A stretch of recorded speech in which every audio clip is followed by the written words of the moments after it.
부활이 뭔지에 대해서는 잘 알고 계시는데 부활절에 대해서 설명을 하려니까 설교 준비하기가 굉장히 어렵더라고요. 모르는 얘기를 해야 하기가 쉬운데 잘 아는 이야기 또 부활절이 되면 늘 듣던 얘기를 어떻게 하나 참 힘들더라고요. 그래서 다 아는 얘기이지만 함께 다시 한번 더 생각해보는 그런 날이 되기를 바랍니다. 여러분, 부활은 사실은 믿기 어려운 일이고요. 진짜 부활이 있느냐 확인할 수도 없는 일입니다.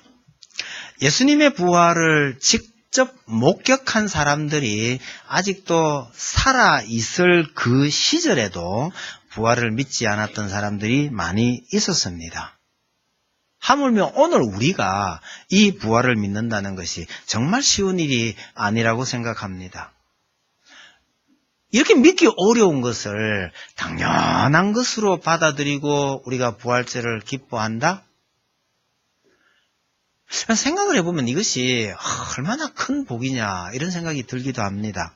여러분, 믿으라 한다고 해서 그렇게 쉽게 믿어지는 거 아니잖아요. 무슨 증거가 있나요? 눈에 잡히는 게 있나요? 아무것도 없어요. 그런데도 하나님을 믿고 예수님을 믿고 예수님께서 부활하셨다는 게 믿어진다는 자체가 우리가 하나님께 큰 복을 받으셨다는 것을 항상 잊지 마시길 바랍니다. 지난번 주보의 표현이 참 좋더라고요. 벚꽃이 팝콘처럼 피었다가 사라졌습니다. 좀 피어서 오래 있으면 참 좋을 텐데요. 이게 막 갑자기 확 피더니 우물우물 하다 보면 다 사라지고 없습니다. 무엇이 바빴는지 어쩌다 보니까 이번 주에는 가까이 있는 벚꽃조차 제대로 보지도 못하고 사라져 버렸는데요. 꽃 피는 거 보면 참 신기해요. 겨울에 보면 완전히 말라 죽은 것만 같았던 그 가지에서요, 싹이 돋아날 뿐만 아니라 정말 아름다운 꽃이 그것도 일제히 팍 터져 나오는 것이요. 정말 신기하기 이럴 때 없습니다. 하나님께서 왜 이런 세상을 만드셨을까 생각을 해보면 하나님께서요, 이 자연계의 변화를 보면서 언젠가 우리에게 영적인 세상에도 이런 변화가 있다라는 것을 암시하고 있는 것 아닐까 그런 생각을 해봅니다. 젊은 분들은 그런 생각할 가능성도 별로 없지만요. 저도 이제 요즘은 늙어가는 것이 이런 거구나 하는 생각을 좀 하게 됩니다. 그래서 누군가가 노화 현상입니다 하고 얘기해도요, 별로 기분 나쁘지 않아요. 제가 노화 현상이랍니다 말을 처음 들은 게 한 50대 중반쯤 됩니다. 성경책을 읽는데 이 자꾸 글자가 짝대기 하나가 더 있는지 없는지 헷갈리는 거예요. 이 강대상에서 글자를 틀리게 읽으면 안 되잖아요. 그래서 내가 왜 이래? 이래서 안경하는 친구한테 가서 그 얘기를 했더니 목사님 노화 현상입니다 이러잖아요. 택도 없는 소리 하지 말라고 과함을 질렀더만은요. 웃으면서 하는 얘기가 딴 사람에 비해서 10년이나 늦게 온 겁니다. 감사하십시오 이러더라고요. 그래서 더 이상 말 못하고 비싼 안경 사왔습니다. 그 이후에 뭐가 조금 이상하면 맨날 노화 현상이라고 그러는데요. 당연하게 받아들여야 할 일이라고 생각합니다. 그러다가 저보다 나이 더 많은 어르신들 이렇게 보면서 나도 언젠간 저렇게 되는구나. 그걸 기쁘게 받아들일 수 있는 때가 된 것 같아요. 근데 우리 인생이 어차피 이렇게 사라질 수밖에 없는 인생이지만 그 이후 어느 때인가 저 죽은 나무에 꽃이 활짝 피어오르는 것처럼 그렇게 변화될 세상이 있구나. 하나님께서 그걸 은근히 암시하는 듯 아닐까 하는 생각이 참 많이 듭니다. 사도 바울은 부활을 설명하면서요, 씨앗을 하나 심어 놓으면 이 씨앗이 썩어서 거기서 새로운 생명이 돋아나고 거대한 나무가 되어서 자라는 것처럼 우리도 이 몸이 썩어서 이 몸이 사라질 그 점에 하늘로서부터 오는 새로운 처소를 덧입기를 바라노라. 그런 말씀을 하고 있습니다. 오늘 우리가 살고 있는 이 세상 혹은 이 인생과는 질적으로 전혀 다른 세상이 있음을 가르쳐주고 있는 듯 합니다. 여러분, 그 작은 씨앗이 썩어서 거기서 큰 나무가 돼서 세상을 아름답게 하는 것처럼 주님 오시는 그날에 우리에게도요, 그런 엄청난 변화가 있을 것이라고 생각하고 기대하시기를 바랍니다. 저는 그 성경에 이런 표현을 볼 때마다 제가 잘 쓰는 비유가 따로 있습니다. 비슷하다고 생각이 돼요. 매미 애벌레 있죠. 땅 속에서요. 보통 한 7, 8년은 애벌레로 지낸다고 합니다. 오래 가는 건 한 10수년도 그 애벌레로 산다고 그러네요. 이걸 우리 선조들은 군뱅이라고 불렀습니다. 땅속 어두컴컴한 곳에서 군뱅이로 같이 지내던 이 군뱅이가 어느 날 매미로 변해서 푸른 하늘을 마음껏 날아다닙니다. 매미의 불행은요, 그렇게 신나게 노래 부르는 날이 며칠 되지 않는다는 거예요. 땅속에서 여러 해를 그렇게 지내다가 나와서 신나게 노래 부르는 날이 며칠 안 된다는 걸 알고 난 다음부터 전 매미를 잡지 않습니다. 불쌍하잖아요. 여러분, 이것이 어떤 의미에서 우리의 부활을 상징적으로 보여주는 사건이라 할 것 같으면 우리의 부활은요, 그렇게 변한 상태에서 이게 영원히 존재하는 겁니다. 여러분, 우리가 주님 안에서 다시 이런 모습으로 태어나서 영원한 하나님의 나라를 이룰 것입니다. 이것이 성도의 부활이요, 성도의 소망이요, 동시에 하나님의 소망이었고 작정이었다는 사실을 잊지 마시기 바랍니다.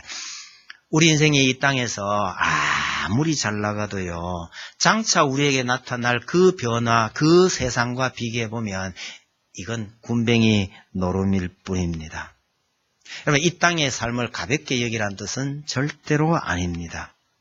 다만 이 땅에서 우리가 아무리 잘 살고 아무리 화려한 인생이었다 하더라도 장차 우리에게 나타날 그 세상과 비교하면 그렇다라는 뜻입니다. 그런 장래의 소망을 품고 있다면 우리가 가진 것이 좀 적고 남보다가 어렵게 산다고 해서 낙심할 이유가 없다는 것이죠. 군뱅이가 저 푸른 하늘을 마음껏 날 수 있는 것과 같은 그런 부활의 날이 있음을 믿고 이 땅에서 힘들고 어려운 것에 대해서 너무 애석해 하지 마시길 바랍니다. 이걸 믿었기 때문에 우리 선조들은요, 믿음을 지키기 위해서 죽어야 할 상황이라면 기꺼이 죽음도 마다하지 않았다는 거죠.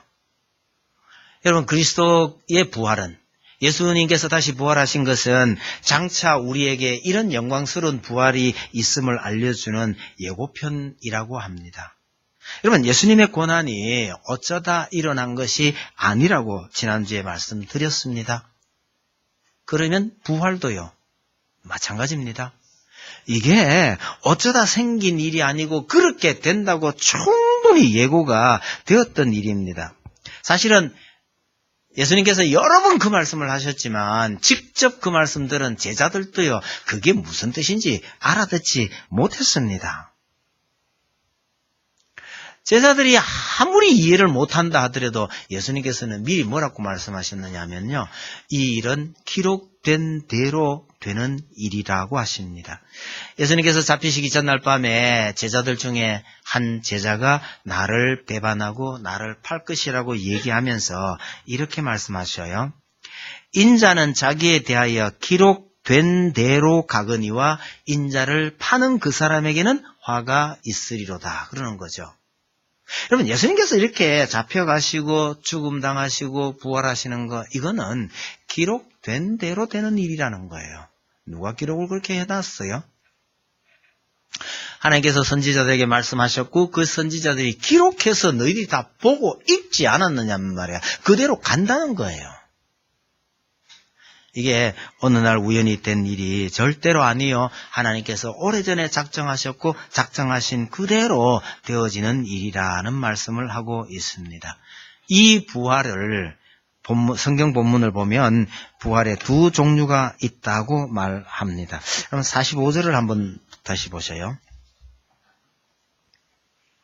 기록된 바 첫 사람 아담은 생령이 되었다함과 같이 마지막 아담은 살려주는 영이 되었나니 그러나 먼저는 신령한 사람이 아니요 육의 사람이요 그 다음에 신령한 사람이니라 이렇게 말합니다. 말하자면 육의 사람이 있고 육의 부활이 있고 그 다음에요 신령한 사람 즉 신령한 부활이 있다라고 말하는 거죠. 두 종류의 부활에 대해서 오늘 생각을 좀 해보려 합니다. 먼저는요, 육체의 부활입니다. 성경에는 죽었다가 살아난 사람들의 이야기가 사실 적지 않게 있습니다.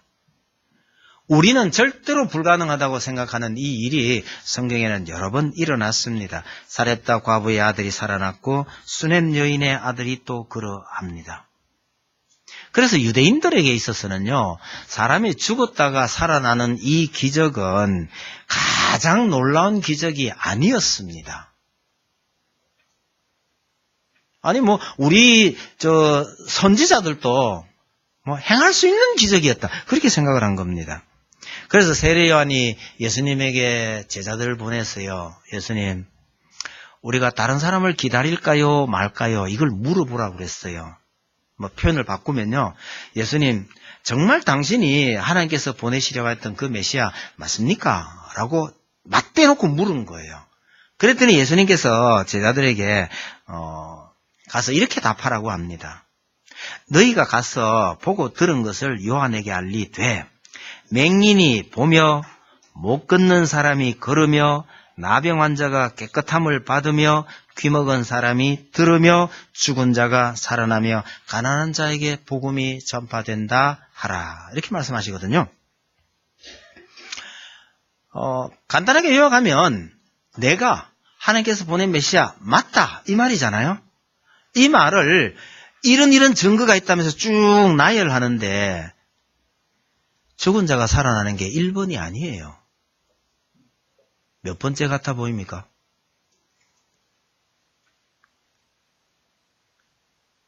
맹인이 보며 못 걷는 사람이 걸으며 나병 환자가 깨끗함을 받으며 귀먹은 사람이 들으며 그 다음에 죽은 자가 살아나며 이렇게 되어 있습니다.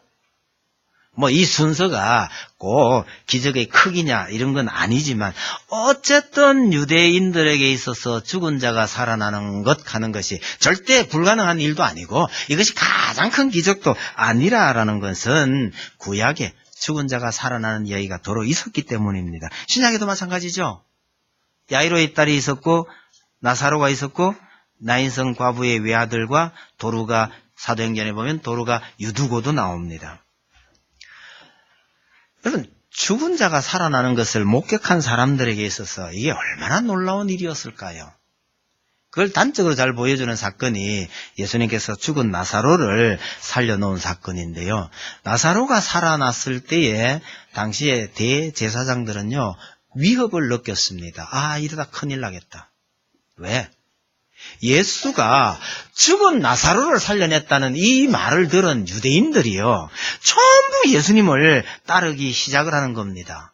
이러다가 저 예수를 중심으로 유대인들이 다 몰려들고 그가 로마에 반역을 하게 된다면 우리 민족은, 우리나라는 이 끝장이 나는 거야. 이럴 바에는 차라리 저 예수 한 사람이 죽는 게 낫겠다. 그렇게 생각하고 대제사장들이 예수님을 죽이려고 마음을 먹은 겁니다. 그럴 만큼 이 나사로의 부활은 본인뿐만 아니라 그 가족들에게 있어서 엄청난 기적이고 너무나 큰 감격이었습니다. 성경에 이 부활에 대해서 많은 기사들이 있지만 한편 뒤집어서 생각해 보면요. 이건 불완전한 부활입니다. 왜냐하면 언젠가는 또 죽어야 하니까요. 그래서 나사로의 부활을 얘기하는 가운데 어떤 분들은 이렇게 말해요. 얼마 있다가 또 죽을 건데 뭐하러 살려서 장례식을 2번이나 치르게 하느냐 그렇게 말하기도 합니다. 말은 맞아요. 말은 맞는데 나사로의 형제들이 그 말을 들으면 뭐라고 했을까? 이것도 한번 생각해 볼 필요가 있습니다. 여러분, 우리가 좀 주의해야 할 것 중에 하나는요. 말은 맞는데 사람을 참 힘들게 하는 사람들이 많이 있어요. 어제도 어디 잠시 나갔다가 서울에서 내려온 목사님을 만났는데 제가 웃으면서 그쪽 교회 잘 있냐 소식을 물어봤는데 어렵대요. 좀 어려울 거야. 어렵다는 건 예상이 돼. 왜 그러냐니까 그 문제를 일으켜서 그 교회를 어렵게 하는 사람이 한마디로요. 정말 맞는 말만 하는 사람이에요. 근데 그 맞는 말이 사람을 정말 힘들게 하는 사람이거든요. 여러분, 우리는 맞는 말을 해야 됩니다. 그런데 이 맞는 말이 사람을 피곤하게 하지 않도록 좀 주의해야 하는데, 나사로가 살아난 것을 정말 기뻐하는 그 사람들을 향해서, 이러다가 또 죽을 건데, 또 살려내냐고, 이방 장례 치렀으면 그냥 놔두지. 이렇게 말하는 것은 다른 사람의 기쁨이나 다른 사람의 슬픔을 공감할 능력이 없는 사람이거나 그렇지 않으면요, 다음 세상이 얼마나 좋은 세상인 걸 잘 알아서 여기에서의 삶을 가볍게 여기는 사람이거나 둘 중에 하나입니다. 저는 생각을 해보면 안타까운 기억 중에 정말 사랑하던 남편을 일찍 떠나 보내면서 정말 눈물로 하던 그 기도 내용을 기억을 합니다. 하나님, 평생을 이 휠체어에 앉아서 살아도 좋으니 목숨만 살려주십시오 하는 그 기도가요, 참 애절했던 기억입니다. 그런 분들에게 병이 안 나도 좋으니 죽지만 않고 아니면 설령 죽었다는데 만약에 이런 모습으로도 살려만 주신다면 그들에게 있어서 그게 얼마나 감격스럽고 놀라운 일이겠느냐, 그런 생각이 듭니다. 비록 불완전하고 또 일시적인 부활이긴 하지만 그 당사자들에게는요, 이게 너무나 감격스럽고 놀라운 일입니다. 이게 육체의 부활입니다. 여러분, 이런 육체의 부활도 그렇게 놀랍고 감격스러운 일이라고 할 것 같으면 장차 있을 그 영의 부활, 영원한 부활, 다른 말로 하면요, 이 진정한 부활을 경험을 하면 도대체 어떻게 될까요? 우리는 상상이 안 되는 겁니다. 우리가 말하는 부활은 거의 다 육체의 부활이지만 성경은요, 진짜 부활은 따로 있다고 말씀하십니다. 이 부활을 가리켜서 뭐라고 불러야 할지 이게 참 난감해요. 사실은 편의상 영의 부활이라고 말을 하더라도 이게 정확하지가 않습니다. 편의상 영의 부활 혹은 신령한 몸의 부활이라고 그렇게 부르면서 말씀을 드리려 합니다. 여러분, 예수님께서 다시 오시는 그날에 우리가 부활을 하게 되면 이게 영적인 존재로만 태어나는 것이 아닙니다. 왜? 영적으로 다시 태어나면서 거기에 우리의 몸도 부활하기 때문입니다. 그래서 이게 영의 부활이라고 이름 붙이기가 좀 어렵고, 굳이 말하면 신령한 몸의 부활이라 이러면 될까 자신이 없네요. 왜 그런가 하니까 부활하신 예수님께서 이런 모습을 보여주셨기 때문입니다. 부활하신 예수님께서 나타나셨습니다. 문을 다 잠궈 놓고 있는데 나타나셨단 말이에요. 그 가운데 제자들은 놀랬습니다. 영이다. 우리가 하는 말로 하면 귀신이라는 거죠. 그랬더니 예수님께서 내 손과 발을 만져보라고 하십니다. 손과 발이 있다는 거예요. 만져진다는 거예요. 그런 다음에요, 먹을 것 있느냐고 물으셨어요. 생선 한 토막을 드렸더니 잡수시더라는 거예요. 우리가 아는 대로 귀신은 아무것도 먹지 않지 않습니까? 그런데 예수님께서 그걸 잡수셨어요. 그러시면서 예수님의 부활에 대해서 자세하게 또 가르치셨단 말이에요. 그리고 가실 때는요, 문 안 열어드리셨어요. 문 안 열어드렸는데 또 가셨잖아요. 오고 가시는데 문 열어드릴 필요도 없더라. 문이 잠겨 있는데도 그냥 오셨고 그냥 가셨더라. 그런데 만져보니 몸은 있더라. 여러분, 장차 우리가 부활 때에 우리의 몸이 어떻게 될지는 잘 모르겠지만 예수님께서 이런 모습을 보여주신 겁니다. 이걸 신령한 몸이라고 할까요? 영의 몸이라고 할까요? 그렇게 부활할 것을 말씀하시는 거죠. 여러분, 우리가 막 여기서 이렇게 살고 있는데 이대로 하나님 나라 데려가시면 참 좋을 텐데 왜 이런 과정을 밟아야 할까요?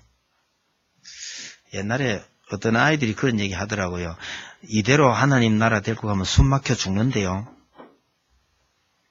예, 우리의 몸은 하나님 나라에 이게 참 어울리지 않기 때문입니다. 하나님의 나라는 영원한 것인데 이 우리의 몸은요, 언젠가는 썩을 것이거든요. 그러니 하나님 나라에 이게 어울리지를 않는 겁니다.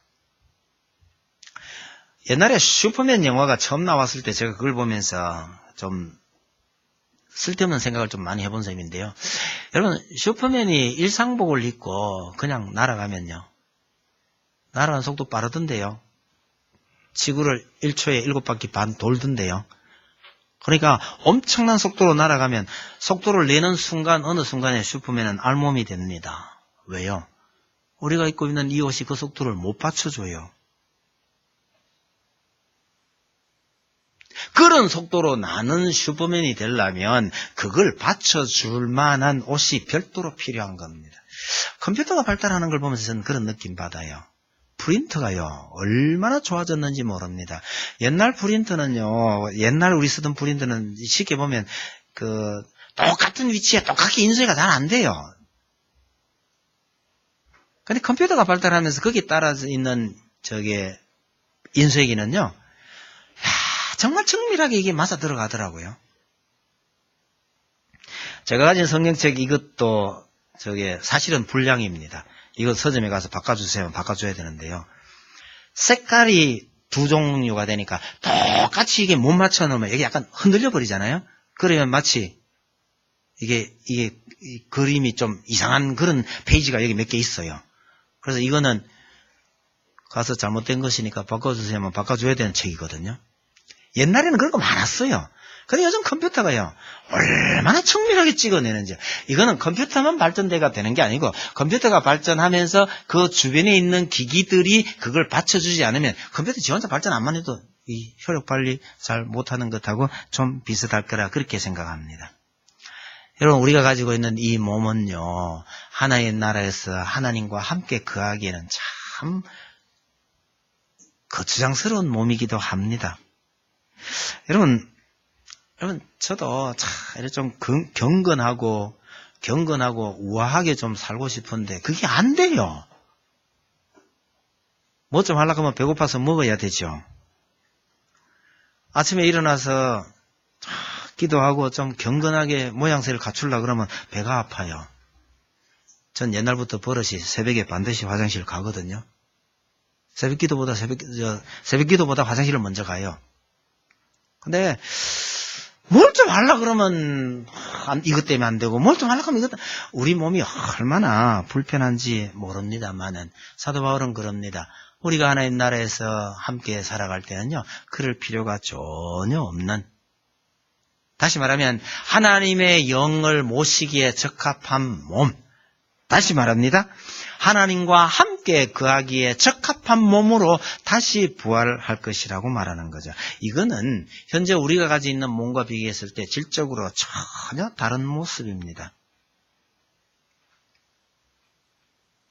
신령한 몸으로 영광스러운 형체로 다시 태어날 것입니다. 이걸 가리켜서 사도 바울은 사망에서 벗어났다고 말합니다. 이사야가요, 아니 계시록에요, 애통이나 곡하는 것이나 더 이상 없다. 말하자면 아픈 것도 없는 겁니다. 사도 바울은 이 부활한 모습을 설명하다가 그냥 감격하여 외칩니다. 사망아 너의 이기는 것이 어디 있느냐? 사망아 너의 쏘는 것이 어디 있느냐? 더 이상 사망이 힘을 쓰지 못하는 그런 부활의 모습을 우리에게 보여주는 것이고, 바울은 그걸 생각하면 너무너무 감격스러운 겁니다. 사망이 없는 세상, 하나님의 영광스러움을 그리워하며 감격하고 있는 이 순간이 사실은 사람을 만드신 하나님의 본래 목적이기도 합니다. 이 부활한 모습이 하나님께서 원래 만드시려고 하셨던 사람의 본 모습이라는 거죠. 이게 여러분 우리의 부활의 기쁨이기도 합니다. 여러분 부활은요, 더 이상 썩지 아니할 몸으로 변화하는 것. 이걸 다른 말로 하면요, 우리 하나님과 함께 거할 수 있는 몸으로 변화하는 것입니다. 여러분, 썩지 않을 몸이란 표현과 주님과 함께 거할 수 있는 몸, 같은 뜻입니다. 어느 표현이 더 좋아 보이는지를 한번 생각해 보시기 바랍니다. 지금은 우리가 주님 곁에 갈 수도 없어요. 하나님께서 우리에게 나타나시지도 못합니다. 그래서 안 나타나시는 거예요. 근데 이 몸을 벗어버리고 하늘에서 난 새로운 처소를 덧입고 우리가 하나님과 대면하여 거할 수 있는 그런 모습으로 변화되는 것. 이것이 우리의 부활에 대한 우리의 소망이며 하나님의 원하심이라는 겁니다. 여러분, 이 땅에는 아픔도 많고 억울함도 참 많고요.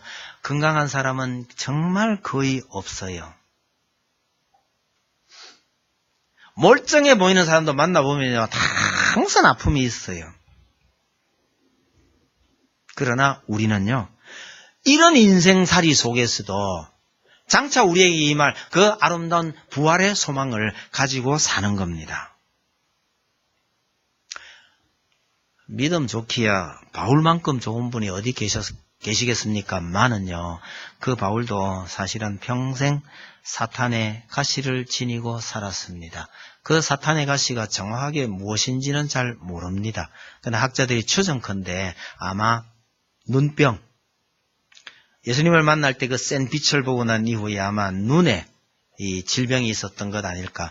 그래서 갈라디아 교인들이요, 할 수만 있다면 눈이라도 빼주겠으면 좋겠다 할 정도로 이 눈에 문제가 많았던 것 같기도 하고, 또 어떤 분은 바울에게 무슨 간질병이 있었던 것 아니냐 그렇게 추정을 하기도 합니다. 그런데 여러분 한번 생각을 해보세요. 눈이 이상하면요, 목사가 여기서 설교를 한다고 하고 있는데 눈빛이 이상하면요, 안 보는 게 은혜가 됩니다. 쳐다보면요, 저래가 무슨 목사 한다고. 이래 되면 바울이 얼마나 복음 전하는데 얼마나 힘들겠어요. 또 요즘은 간질하는 거 잘 모르겠는데요, 설교하다가 갑자기 입에 거품 물고 팍 넘어지면요, 그 은혜가 되겠습니까? 뭔진 모르지만 여하튼 바울이 본인이 생각해도 이거는 사탄의 가시라고 할 만한 아픔이 그에게 있었습니다. 그래서 바울은요, 새로운 몸으로 덧입기를 소망한다 그랬었는데, 그 사탄의 가시조차도 나중에 보니까 하나님께서 너를 위해서 주신 복의 통로이었다라고 말하게 되는 거죠. 여러분, 우리에게 이런 소망이 있기 때문에 이런 어려움이나 아픔이나 참 원망할 것조차도 다 그렇게 슬프지 않은 겁니다. 여러분, 바울에게는 이런 부활의 소망이 있었기 때문에 그는 날마다 죽노라고 말합니다. 아니, 어떻게 날마다 죽어요? 여러분, 바울처럼 그렇게는 안 되더라도요, 다 하루에 한 번만 죽고 사십시오. 어떨 때요? 그냥 막 열이 확 나가 한 소리 하고 싶을 때 한 번만 참아보십시오. 거의 성인군자처럼 사시게 될 겁니다. 아니, 내 말이 맞고 저 사람이 잘못했는데 어떻게 내가 죽는다? 말은 맞습니다. 그러나 우리에게 그 부활의 소망을 기대하면서 이 억울하고 답답하고 그렇더라도 하루에 한 번쯤 스스로 죽을 수만 있다면요, 참 복된 인생이 되는 겁니다. 어차피 이 땅은 불이하기도 하고요, 무식하게 용감한 사람도 참 많아서 우리가 상처받기가 참 쉬워요. 특히 예수 믿는 사람들이 상처받기가 참 쉬워요. 우리 중에 여러분들은 싸움할 줄도 잘 모르죠. 싸울 기회 아예 만들지도 마시고요, 겪지도 마시길 바랍니다. 설령 그런 일이 있다 하더라도요, 우리에게는 부활의 소망, 우리가 다시 이렇게 변해갈 가능성을 보면서 이 모든 어려움들을 잘 이겨내실 수 있기를 바랍니다.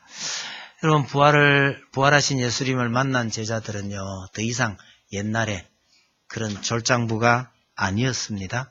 세상이 감당치 못할 사람으로 거듭났습니다. 이유는 딱 하나입니다. 부활의 소망 때문이죠. 부활의 소망을 가진 사람들은 어떻게 본다면 세상이 감당치 못할 사람입니다. 세상이 엄청난 유혹으로 끌어당겨도 잘 흔들리지 않는 사람들입니다. 이번 주 한 주간을 또 이렇게 당당하게 사시길 바라고, 이번 한 주간뿐만 아니라 여러분 생애 전체가 이런 당당하게 살아가실 수 있는 그런 인생이 되시기를 바랍니다. 찬송 드립시다. 171장입니다.